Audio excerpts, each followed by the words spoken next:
Assalamualaikum warahmatullahi wabarakatuh. Perkenalkan, nama saya Aistia Salima dari kelas 1A dengan NIM 12514500003. Di sini saya akan menjelaskan tentang kode yang telah saya buat untuk tugas UAS, algoritma, dan dasar pemrograman. Nah, di sini di bagian A, import data dan validasi. Di sini ada header. Fungsi header ini dipakai untuk setiap bagian supaya setiap bagian punya pembatas garis dan judul. Lalu di sini ada import JSON. Ini digunakan agar Python mengerti cara membaca file JSON. Kalau tanpa ini, file JSON nggak akan bisa dibuka dan output file JSON berhasil dibaca nggak akan pernah muncul. Nah, lalu di sini ada import sys. Ini dipakai supaya program bisa dihentikan kalau terjadi error.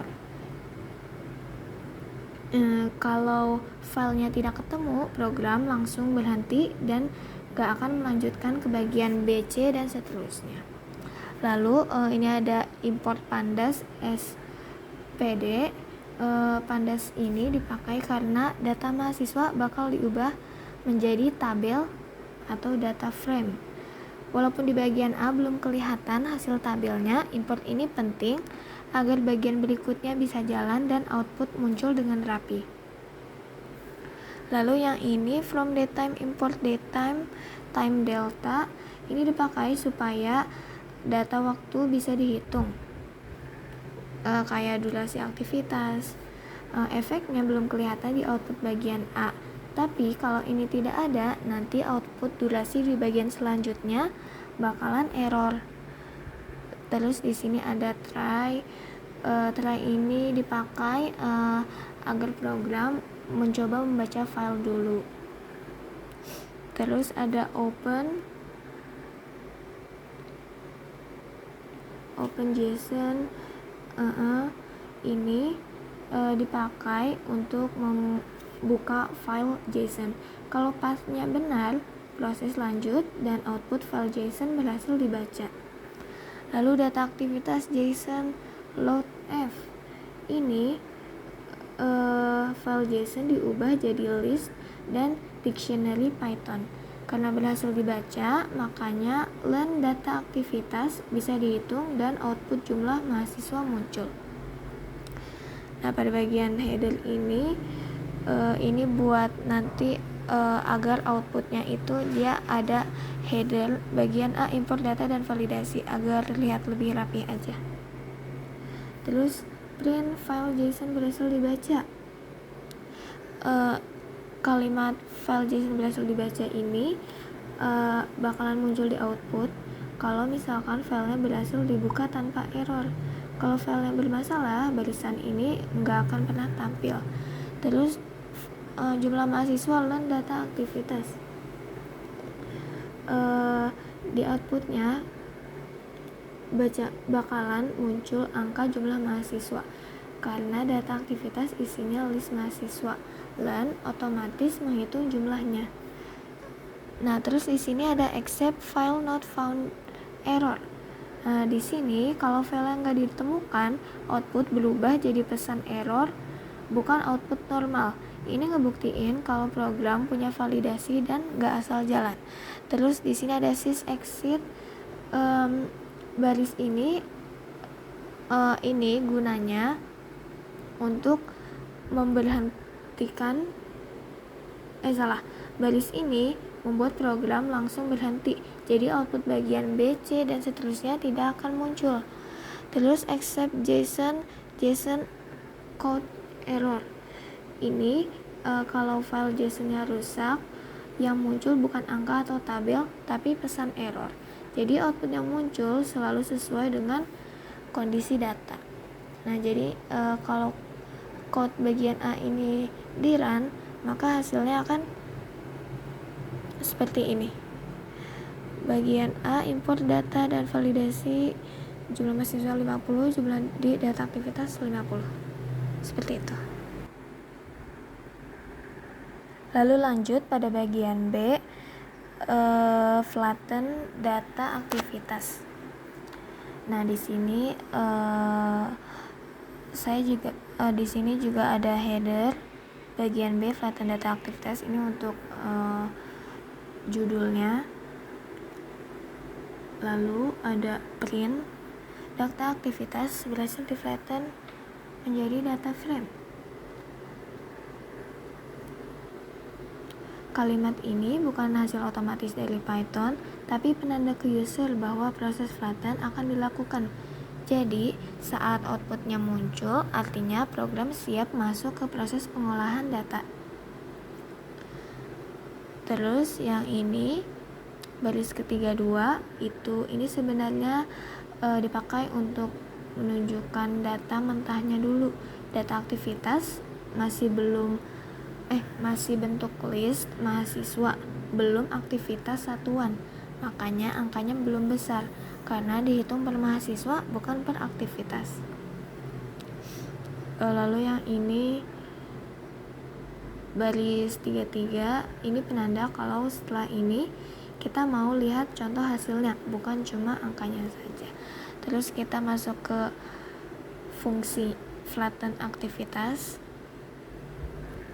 Fungsi ini dibuat karena struktur data JSON itu bertingkat, yaitu ada mahasiswa, log harian, dan aktivitas.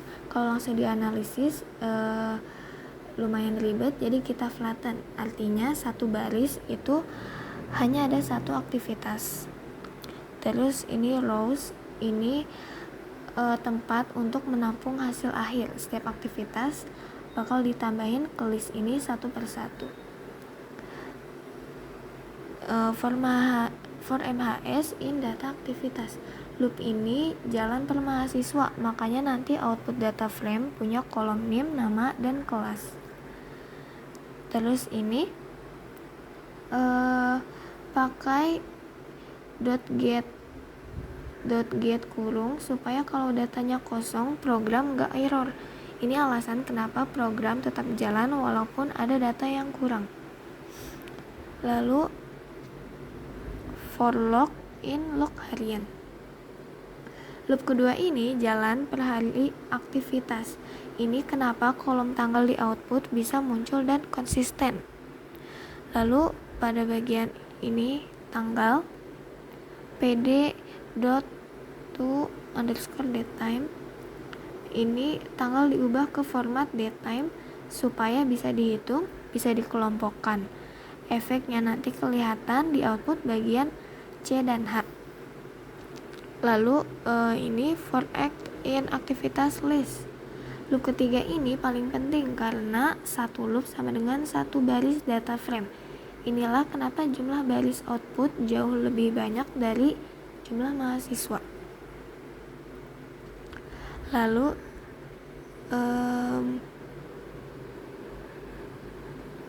DT mulai.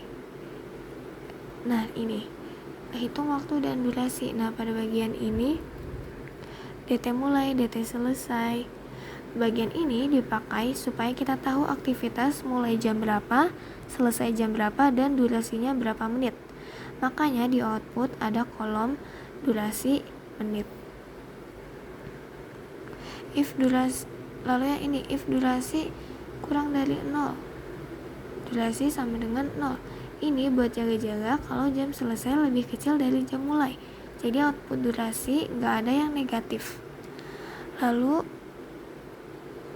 rows append. Nah, yang ini. Di sini satu aktivitas disimpan jadi satu baris. Makanya nanti outputnya itu ada kolom name, nama, kelas, tanggal, jenis aktivitas, durasi menit, skor, dan halaman. Nah, jadi nanti output yang keluar itu seperti ini. Label potensial hantu. Nah, di header ini seperti biasa ini untuk judul atasnya. Terus dev label hantu row. Di bagian dev label ini di bagian def label hantu row ini, row dipakai karena satu row itu merepresentasikan satu mahasiswa.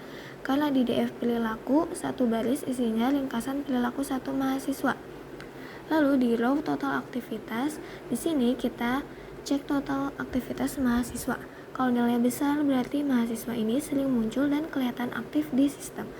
Lalu row total durasi video, baris ini ngecek total durasi nonton video. Kalau durasinya besar berarti mahasiswa banyak nonton video. Lalu ini row jumlah kuis. Di sini kita cek jumlah kuis yang dikerjakan. Kalau kuisnya sedikit artinya mahasiswa jarang ikut evaluasi.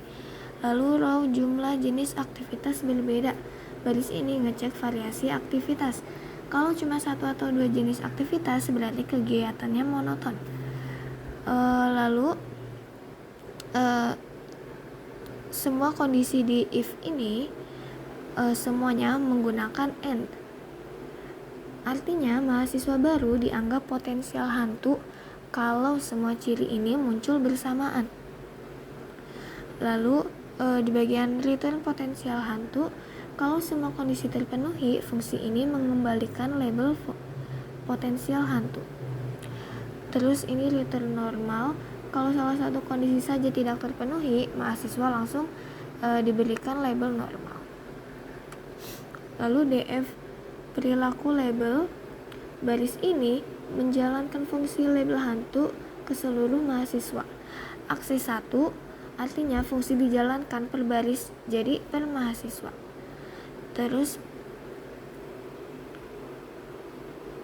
print DF perilaku yang ini, di sini kita lihat hasil akhirnya. Output yang muncul adalah jumlah mahasiswa normal dan potensial hantu. Nah, ini outputnya. Kalau jumlah normal lebih banyak itu wajar karena tidak semua mahasiswa memenuhi semua kriteria. Mahasiswa yang potensial hantu hanya yang punya pola aktivitas ekstrim sesuai kondisi tadi. Sekarang bagian E dan F, ringkasan potensial hantu per kelas. Nah, di sini ringkasan hantu terus dictionary kosong. Di sini kita bikin dictionary kosong untuk dipakai buat nyimpan hasil ringkasan tiap kelas. Terus for class in sorted. Nah, baris ini looping per kelas. Unique ngambil daftar kelas yang ada dan sorted biar urut rapi. Terus DFK, di sini kita filter data khusus untuk satu kelas. Jadi DFK isinya mahasiswa dari kelas yang sedang diproses.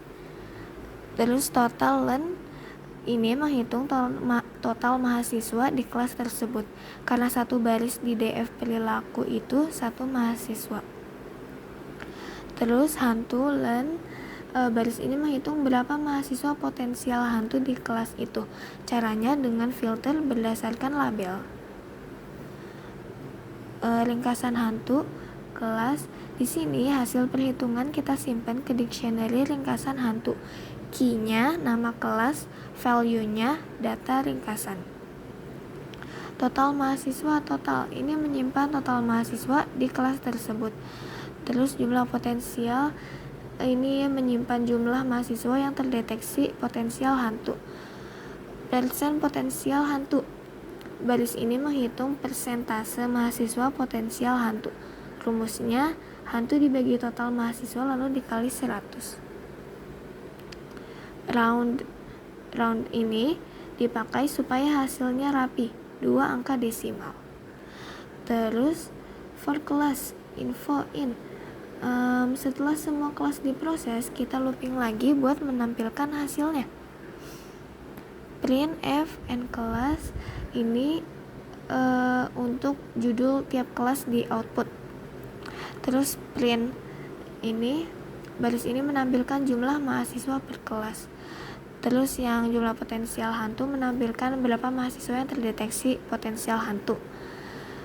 Persentase potensial hantu ini menampilkan persentase mahasiswa potensial hantu di kelas tersebut. Nah, nanti outputnya hasilnya akan seperti ini. Output per kelas bisa beda-beda karena jumlah mahasiswa dan pola aktivitas tiap kelas juga beda. Kalau satu kelas punya lebih banyak mahasiswa dengan aktivitas ekstrim, persentasenya otomatis akan lebih besar. Semua angka di output ini murni hasil perhitungan dari data.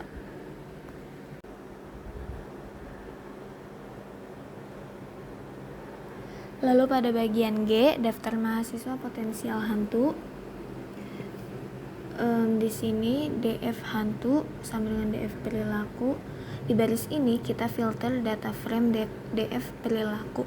Yang diambil hanya mahasiswa yang labelnya potensial hantu. Jadi DF hantu isinya hanya mahasiswa yang sebelumnya sudah terdeteksi mencurigakan di bagian D. Print jumlah mahasiswa potensial hantu. Di sini kita hitung jumlah mahasiswa potensial hantu. Karena satu baris itu satu mahasiswa, len DF hantu langsung menunjukkan jumlahnya. Print daftar mahasiswa. Ini hanya teks pengantar. Terus print DF hantu NIM. Di baris ini kita tampilkan kolom yang penting saja. Tidak semua kolom ditampilkan supaya output tetap jelas dan fokus. Bagian G ini kalau di run hasilnya akan seperti ini outputnya.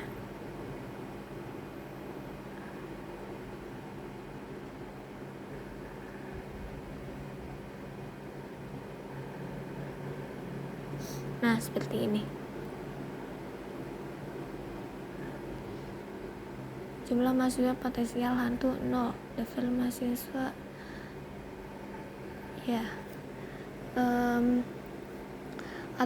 Output bagian G ini langsung mengikut hasil bagian D. Kalau di bagian D mahasiswa dikasih label potensial hantu, maka dia pasti muncul di daftar ini. Kalau jumlahnya sedikit, artinya cuma sedikit mahasiswa yang memenuhi semua kriteria hantu.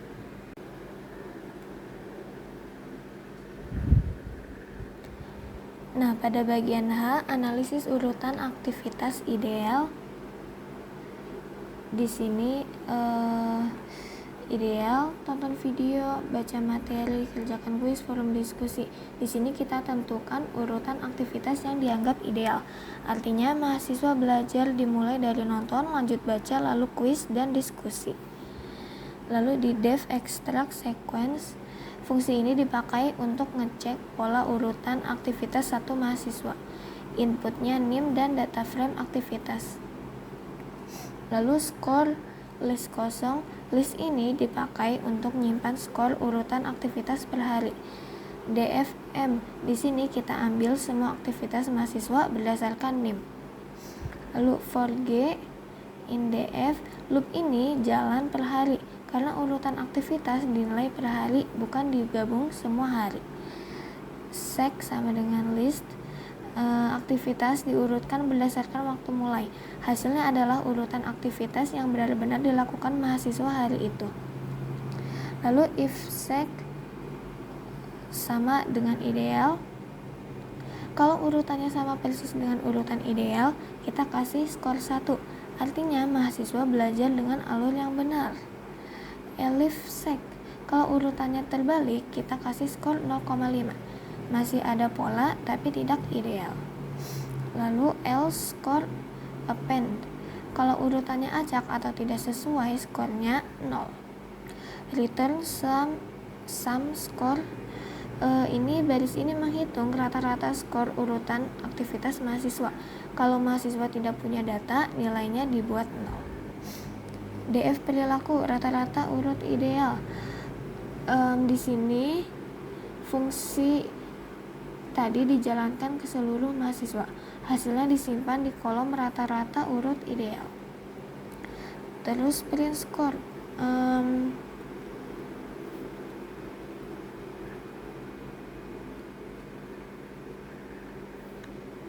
Ini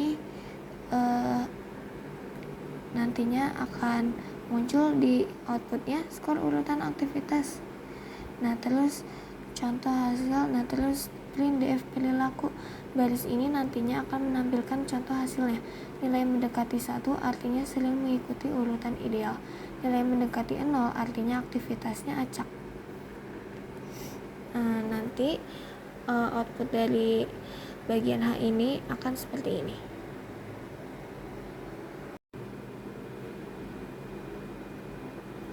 Lalu terakhir pada bagian I, segmentasi sesi aktivitas. Nah, di sini dev segment session. Di sini kita membuat fungsi bernama segment session. Fungsi ini menerima data frame aktivitas. Tujuannya agar kodenya rapi, gampang dipanggil, dan logika segmentasi sesi ada di satu tempat. Lalu df sort values, baris ini wajib ada karena kita mau mengecek jarak waktu antar aktivitas. Kalau data yang nggak diurutkan berdasarkan waktu mulai, kita tidak akan bisa tahu mana aktivitas sebelumnya dan sesudahnya. Lalu ini seed IDS pref. Seed ini nomor sesi mulai dari 1. IDS list untuk menyimpan session ID tiap baris. Terus pref untuk nyimpen waktu aktivitas sebelumnya. Kita butuh pref karena nanti akan kita bandingkan aktivitas sekarang dengan aktivitas sebelumnya. Lalu for L, di sini kita baca data aktivitas satu per satu. Setiap L itu satu aktivitas mahasiswa.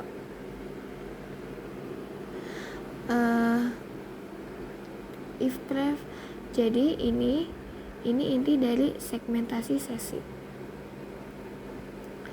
Kalau ini bukan aktivitas pertama, kita hitung selisih waktu dengan aktivitas sebelumnya. Kalau jedanya lebih dari 30 menit, artinya mahasiswa berhenti belajar. Maka kita naikkan seat, artinya mulai sesi baru. Makanya output session ID bisa berubah dari 1 ke 2, 3, dan seterusnya. Lalu IDS append seat pref R, session ID yang aktif kita simpan ke list IDS.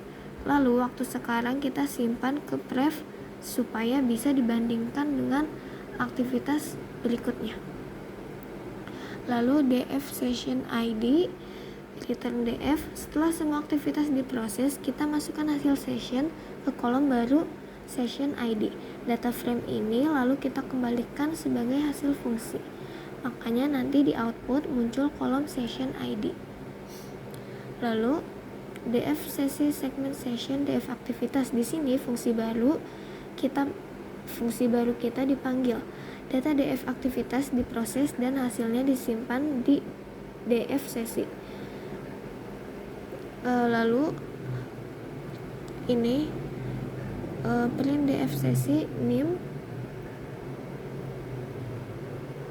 Baris ini buat nunjukin hasil eksekusi program. Jadi nanti kalau bagian I ini di run, hasilnya akan seperti ini. Hasilnya seperti ini. Kalau session ID-nya sama, berarti aktivitas itu masih satu sesi belajar. Kalau session ID berubah, berarti ada jeda lebih dari 30 menit dan sistem mendeteksi sesi baru. Jadi output ini sesuai dengan logika yang sudah kita buat di kode tadi. Sekian penjelasan dari code yang telah saya buat. Wassalamualaikum warahmatullahi wabarakatuh.